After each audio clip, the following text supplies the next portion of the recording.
Howdy, howdy, folks. It is Diecastbuffet here again, and holy crap, we have so much to talk about this insane demolition derby at Indianapolis Motor Speedway. Holy crap. This race was it was bonkers, okay? Absolutely bonkers. And of all the drivers to win this thing, AJ Allmendinger just freaking won at Indy. Mind blown. I just wish he was a full-time driver this year, man. This guy just freaking won his second cup race. I am so excited for him, man. I remember him winning in 2014. He just won again. I'm so freaking hyped. For the love of God, I hope and pray we get a 164 of that 16 car. I hope we get a race win 124. Please, Lionel Racing, let's get it made, man. If you want to get that diecast, I'm pretty sure they're going to make the 124. Don't know about the 164. You can get that over there at Circle B Diecast and Plan B Sales. Get free shipping with the code DIECASTbuffet. Any order is $20 or more. Let's get into it. Okay, so here's my honest opinion. They should be racing the oval. But I'm okay if they race the road course and the oval during this season. I think they should run the road course in May to help build up the 500. That's what I think they should do. But you know, it is what it is. Turn 5, man, was calamity corner the entire race, man. I mean, IndyCar, Xfinity, Cup Car, they were hopping that big old curb there. The ramp, they like to call it. It didn't matter if it was Chris Wright. It didn't matter if it was Corey LaJoie, Michael McDowell. I mean, a lot of drivers very aggressive through Turn 5. And my goodness, it created a crap load of cautions. There was a big controversy with the spin out with Martin Truex Jr. there, man. We'll get into that right now. So Truex goes through Turn 5, about, 30 laps to go. And he hits that, spins out, or something like that happens in front of him. There's all kinds of parts. I don't know if he hit the ramp and spun out, or the curb, or it was just the debris. I don't know what happened. But there was a couple cars ahead of him that had so much debris falling out underneath them. I don't know if it was Kyle Busch or one of the Ganassi cars. Someone's splitter or oil pan, radiator pan, whatever broke. Just crap everywhere, right? They went around the whole track. After Truex spun out, after all the debris, they went around the whole entire track, came back to that same identical spot. Keep in mind, it's a road course. We're not talking about 15-second laps at Martinsville. We're talking about, a minute lap. They go back through there, and then there's 7 cars in the fence. Blows my mind they did not throw that caution. Generally, they'll throw a caution for the smallest thing. Someone just gently spinning out. No, there's freaking bolts, brackets, all kinds of crap on the racetrack. They don't throw the caution. What gives there? I don't know what they were thinking. And throughout the whole race, they were out there cutting and grinding on the rumble strip. So they knew automatically the rumble strip was breaking apart. I was perplexed why they didn't throw the caution there. And so many drivers got tore up. But hindsight 2020, Monday morning quarterback, so to speak, it did make the race more interesting. I still think they should have thrown the caution after Truex, so I thought he got screwed there. They throw the caution after the gigantic wreck, huge red flag, blah, blah, blah. They still have issues with the rumble strip. They fix it, blah, blah, blah. They pull it off. I just think that whole Turn 5, the giant ramp they had out there, and then the one they actually pulled up, there were so many cautions for it. But honestly, if they didn't even have Turn 5, right? Let's just say it was just a straightaway, so to speak.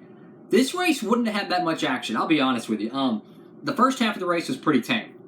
It was pretty tame, and I found it kind of funny because they're like, okay, well, the oval doesn't bring enough action.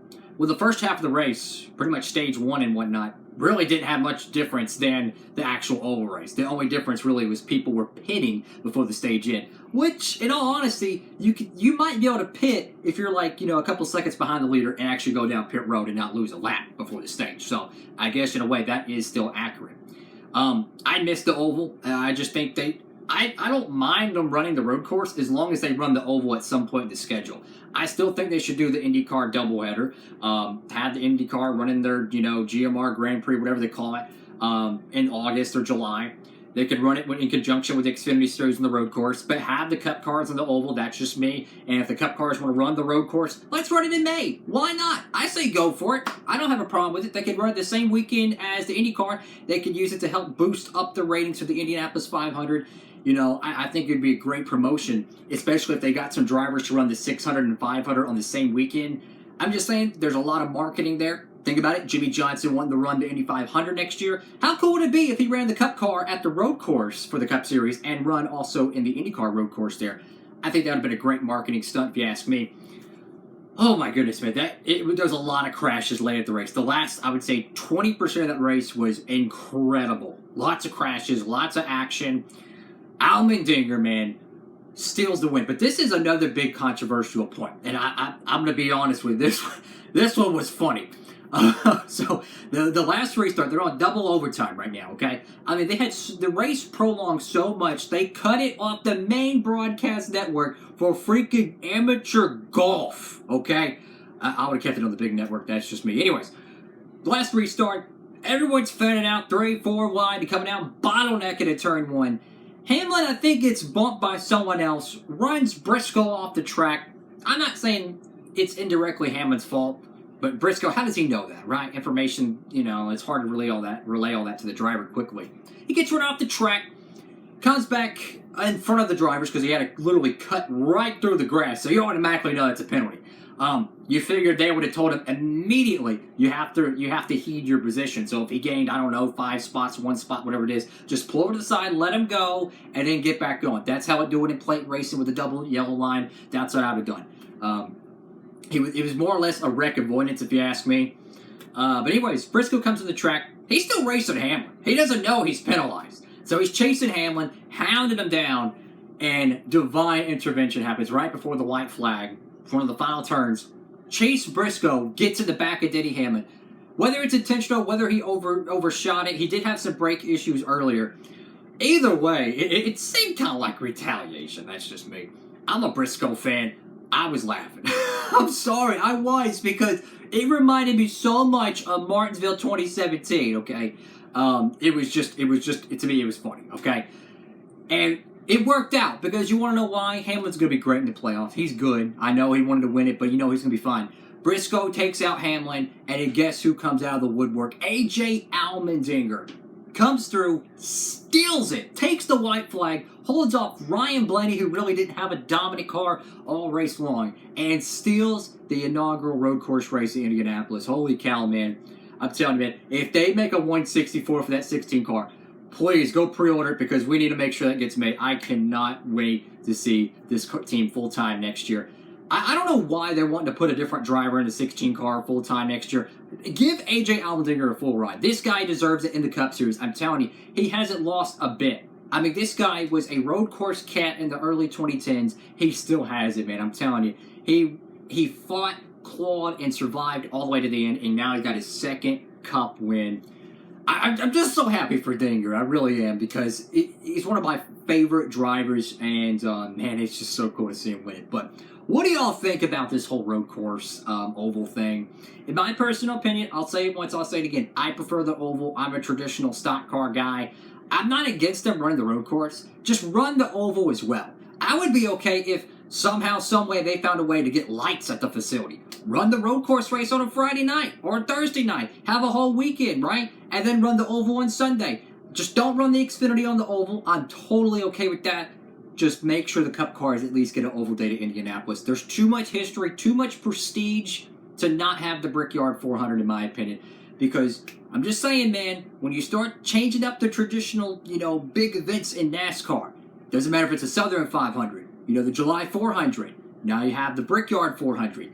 I hope and pray to God they don't mess with the 500 or do something crazy and try to run the Roval Coca-Cola 600. That's what I'm saying. Keep your traditional events intact. They are integrity of the sport. I don't have a problem with running the road course. Just please run the oval at some point. The Brickyard 400 is too cool. And I don't want to ramble here, but I'm just going to say, there's a way to make those cars run good. High horsepower, low downforce. Get the ride heights back in those cars, man. If you have to make a track-specific rules package, you could do it. You could get some ride heights back in that car. Trim that spoiler down. Remove that splitter or cut it down significantly. They can modify these cars to make them bullets like they were in Gen 5 and especially Gen 4. And I promise you, the racing would be so much better. Not to mention, bring a tire that wears out but doesn't destroy itself like an 08 or whatever. That's my honest opinion. What do y'all think? Thank y'all so much for watching the video. Make sure to give it a big thumbs up, like, comment, and subscribe. Michigan is next. I'm excited. I do miss the Brickyard 400 very, very much. I love the Brickyard 400. I don't know why people didn't like it. That's just my honest opinion.